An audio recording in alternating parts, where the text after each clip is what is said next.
Hi everyone, and welcome to another episode of Trident Talks. I'm delighted to be joined by Nicola Saner, who's the MD at Chorus. Nikki, thanks so much for joining us. How are you doing? Good, thank you for having me. No worries, absolute pleasure. So for those people that don't really know, for the International Women's Day, Trident are doing a month-long campaign where we're speaking to influential figures within the industry to share their experiences and how together we can overcome any kind of struggles that people are facing. So Nikki, for those that don't know you, would you like to share who you are and what it is you do? Yeah, as you mentioned, Charlie, I'm Nicola Saner, Managing Director at Chorus. Chorus is fundamentally managed IT and cybersecurity provider. So Chorus has been around for about 22 years. I started in the business about 7 years ago as a project manager, and through the years have moved into ops manager, ops director, into managing director position. Good. That's really good to hear. It's always great to see someone progress that far. And what's been the key? How did you get into that project manager type position? So I've always had a keen interest in tech, more in the way of how exciting it is, how quickly it moves, how quickly it evolves. You never know what direction it's going to go into and what's going to come out next. I've always been very interested in it. So getting into the project manager side of it gave me a little bit more depth of understanding the background to a lot of the IT projects and security projects that are out there. So that's how I kind of first got into it. Then from there, just a really keen interest in how businesses run, how to motivate and push people to where they want to go and push the boundaries of business to hit certain targets. Outside of Chorus, I work as a voluntary life coach. So that's a lot about working with people, breaking down barriers, helping people achieve the things they want to achieve. So for me, it's natural within business to have an interest in that. And that's something I've wanted to do for a long time. So it's been great looking at the different aspects of business, security, seeing how it changes and adapts and making sure we're just staying one step ahead. We're being curious to what else is coming out next. And that in itself has just pushed me to want to work with people to get to the next stage and push the business and the industry along. That's some good insight there. I wasn't aware that you did some life coaching on the side. That's something that I myself hold close to my heart. So I can imagine being a business leader in the last couple of years, given pandemic, what's happening in the rest of the world as well, that's given you, by no way, shape or form, it's going to be easy. That must have provided you with some challenges within itself to keep people motivated, to make sure the business is running effectively. But then on the separate arm, the life coaching, you must have seen quite a few bits and pieces over the years. Yeah, it's been a really interesting time and a really challenging time. Yeah, within business, we've learned a lot, haven't we? There's been a lot of change, and probably a lot of people have tried to resist it, and a lot of people have embraced it, but it has been very challenging. So trying to work out how to adapt and move forward with it, and to take people in the business on that journey as well, because they've had their personal challenges, and where the worlds of work and personal life have mixed together quite a lot. To keep people motivated, to keep the interest, we've had to really think outside the box. There's been a lot of collaboration. There's been a lot of thinking of different ways, and I had to make sure that we're changing as the world's changing, and that's been tricky. And then as soon as you get it, 2 weeks later, you're thrown into something else, aren't you? A new lockdown, or suddenly you're back at the office, or you're back home, and it's been a matter of actually. It's brought the business together a lot, because it's been about listening to people. People's drivers have changed so much over the pandemic, I've found. Yeah, that's really good to hear, because I think, for me personally, I know loads of other people, you always tend to forget that someone's probably got something going on somewhere, right? And you make a good point around everyone's personal lives are now kind of involved, or a lot more within their business life. So that kind of speaks volumes of the culture, of course, which we've heard great things about. So it's really good to see. And if you were to kind of, interesting question, describe the last 7 years as being a leader, a female leader within an ever-changing industry that is tech/cyber, how would you describe that? Challenging and exciting. Yeah. I won't lie, there has been you do come up against resistance and blockers, and you can't just beat your way through them. You've got to find a way around them, and adapt yourself to different relationships and different personalities.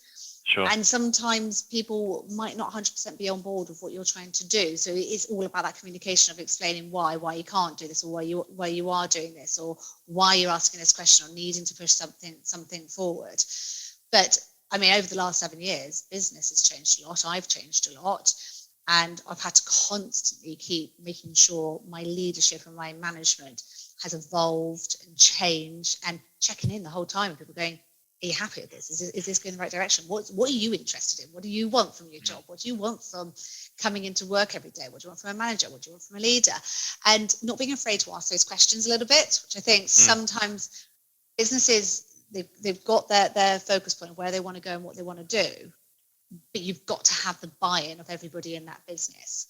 So to do that, you need to ask, what motivates you? What's going to make you want to get on board with this and feel excited? So, and then when you ask, you've got to be prepared to take that answer and act on it or do something with it. Otherwise, you're just asking pointless questions. Yeah, for sure. It sounds like you're quite open-minded, which is great. I think I was listening to a podcast last night, actually, and they were saying, because I experienced this in the military as well, where you have these leaders that come in, whether it's an officer in the forces or a new CTO or someone of the like, and they will always have their own ideas of how they need to come in and change things before they've even spoken to anyone within the business. And be like, okay, actually, what do you think needs changing, or what can I do to help you? So it's a completely different mindset. From life coaching, that's a big learning thing, which obviously you know a bit about coaching, that you learn very much that my idea and my way isn't necessarily the right way to inspire somebody else. We all have our own drivers, right? So it's understanding that I can motivate people who are like me by doing it my way, but somebody else who's completely different, I've got to find a different way to motivate them. Yeah, it's a really good point. And over the years, how have you kept that opinion of trying to improve your own leadership experience? Is it purely by being open-minded, by asking people, or is there something else that you do? Like you, listen to lots of podcasts, read a lot. It's that thing. If someone turns around to me and says, that person's unengaged, they're not motivated, they're not engaged, as if it's a negative thing on them. Well, that's it. They're not engaged. But why aren't they engaged? What's stopping them from being engaged? Because ultimately, we're the ones who should be motivating them. Why aren't we? What's going wrong here? And trying to really change that mindset a little bit without being, it's not on the person, it's on us. So yeah, it really does come down to just seeking to understand and asking those questions to try and figure out what we're not doing. Are we not current enough right now? Because again, it comes back to equality and diversity, doesn't it? You know, you've got to have different people in the business. You've got to have different ways of thinking, and maybe actually we're not thinking broad enough so much. And so let's get people on board and find out what they think about what we should be doing. Yeah, I agree. I think from a recruitment perspective, which ties into that nicely, gone are the days where a company should be like, well, actually, we're all singing, we're all dancing, you should want to join us. And culture, you can't have 5 of the same people in one team. So, for example, a security operations team or an intel team, different mindsets identify different things and improve the culture. So I really agree with that. One thing that we've seen or we've heard over the last couple of months, especially when it comes to women in tech or cyber, or I guess the whole industry in general, is a lot of females have encountered imposter syndrome. So my question to you is, have you kind of experienced that? If so, what have you done to kind of overcome that? Yeah, I have massively, and I would challenge anyone who said they've never experienced it, male, female, anyone. I think a lot of people who are very driven and work their way into different roles or step into new roles, yeah, they will really, really feel that. I think it's always been around, just people haven't had a name for it before or understood it before. But for me, when I first stepped into the position of MD, I was really challenged with imposter syndrome. You know, I put an executive team into position, and it's a brilliant team. The exec team is fantastic. There's some, they're experts, they're specialists in what they do, and they are just brilliant. And you can't help sometimes to sit around and go, oh my gosh, you're all so good. You all know so much. And feeling like as a leader, I've got to know what you know. I've got to know a little bit more. And then you have that imposter syndrome because you don't. And eventually, well, it's impossible, isn't it? I can't be an expert in 12 different fields. I can't know what everybody else is knowing. And my expertise is within me and what my role is in that umbrella view and making those decisions. They're experts in what they do and trusting them to do it. So a lot of people really do suffer of imposter syndrome. I've worked with many people to overcome it. And it's that thing of talk about it, say actually recognize I've got imposter syndrome right now. This is what I'm feeling. And recognize what you have done. So like one of the big things that you've probably heard a lot when you've spoken to people, you go, well, how did you get to where you are? Or how did you get to this position? I go, oh, I don't know, I kind of just fell into it. No one really falls into it. You're in that position because you've worked really hard. You've done a great job to get to where you've got to. So to recognize all the hard work that you've done. Stop. Don't compare yourself to other people. Stop trying to be perfect and just go, right, this is what I want to do. This is what I'm doing in this space. I've done some great stuff. This is now my next step. I think too many people are trying to be perfect, and they're trying to be perfect because they're comparing themselves to someone's different. And that person might be able to speak amazingly and do all these wonderful things. It doesn't mean they're any better than you. You just recognize what you're good at and what you've been doing really well as. It's good insight. I think we always compare, right? That definitely seems to be a common trend here. Everyone's like, well, actually, I've just spoken to this person. Wow, they're so smart in this area. But as we grow, the way we grow as humans is you always want to surround yourself with people who are smarter than you. You shouldn't technically ever want to be the smartest person in the room, right? Because you will never grow. So it needs to be like, I think there needs to be like a little kind of mindset shift where it's actually, okay, this person is great. I can learn from them, but then also having the confidence that you are where you're meant to be and give yourself that pat on the back. So actually, I've worked really hard to kind of get here. I can bring this to the team. What would be your key advice for someone who's maybe going into like an entry level role? They're about to start their career. What would your advice be to them? I think IT is very broad. Let's break it down first of all. What areas that you want to get into? Is it cybersecurity? Is it AI? Is it robotics? Is it networking? What is it you want to get into? So know what it is specifically that you want. So that'd be the first thing. I'm a huge believer in mentors. I do a lot of mentoring. Like reach out to somebody. If there's someone you're following on social media, reach out to them, send them a message and say, like, how did you get into it? Contact the managers or people in those positions and just ask questions, ask lots of questions. The people who ask questions are always the ones who are much more successful. But yeah, I would say get a mentor, understand exactly what it is that you're wanting to be doing. Is there any training? Is there any qualifications that you need?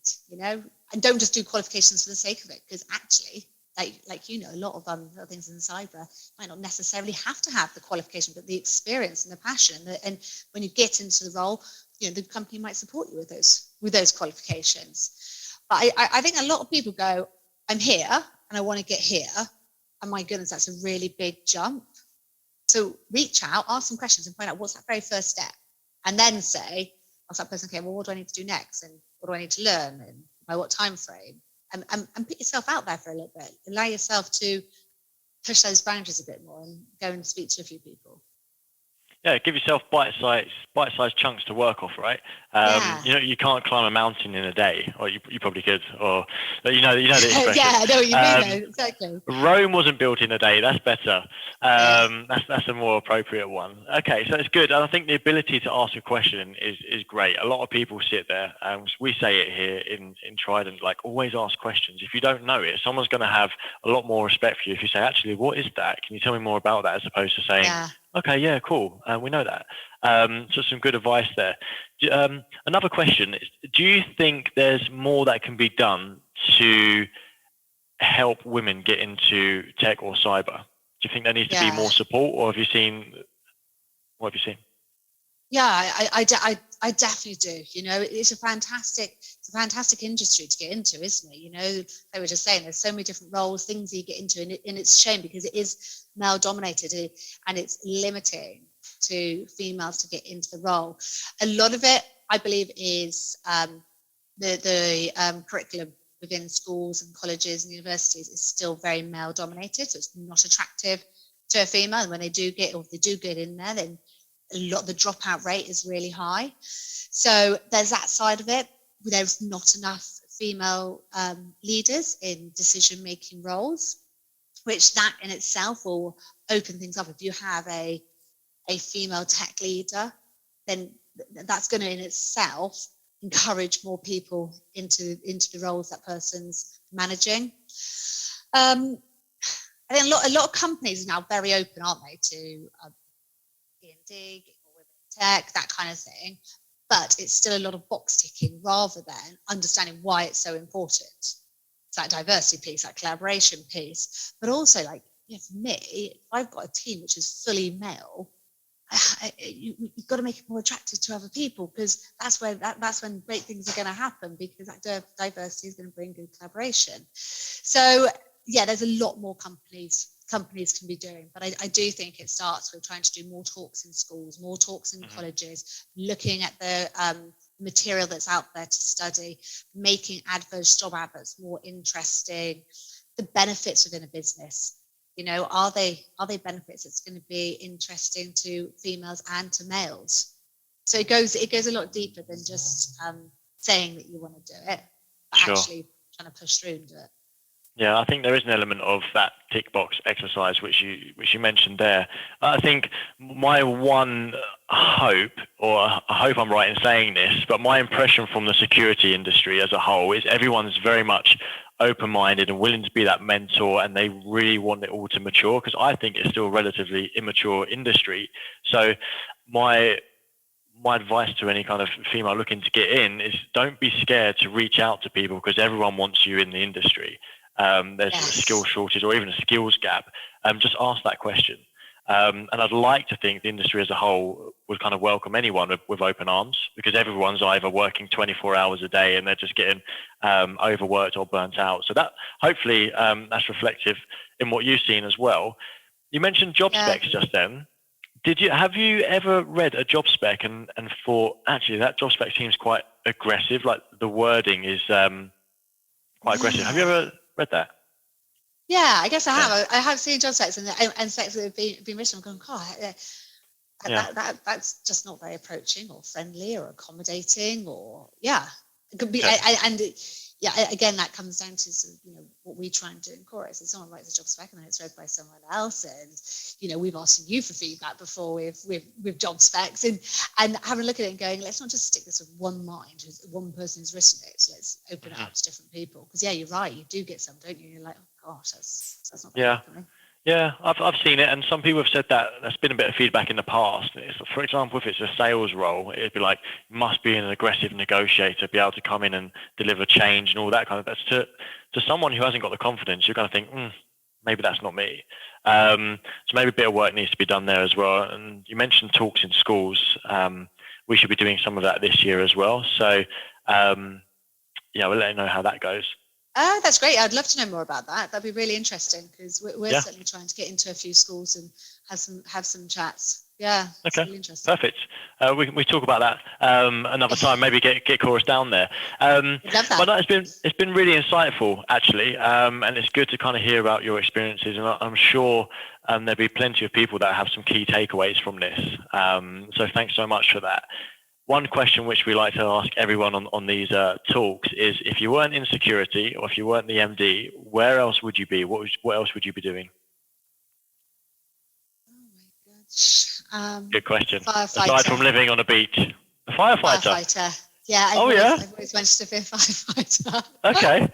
That's awesome. Didn't see that one coming, did you? No. I wanted to come out with something really clever, and I'm not going to live it down now. But yeah, firefighter. That's awesome. I wanted to do that before in the past, but interesting.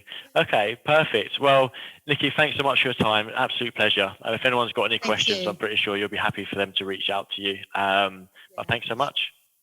Thanks, Charlie. Thank you. Speak soon.